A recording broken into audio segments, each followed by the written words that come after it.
that moment when we're going to go underneath and run electrical becomes a, oh my God, red alert. I think we got some major work to do in this threshold. As much as I didn't want to, I guess opening this up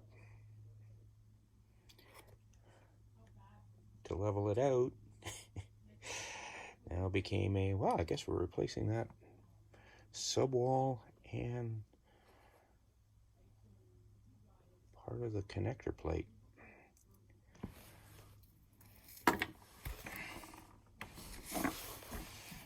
Fortunately, by the looks of it, the floor joists appear to be in good shape.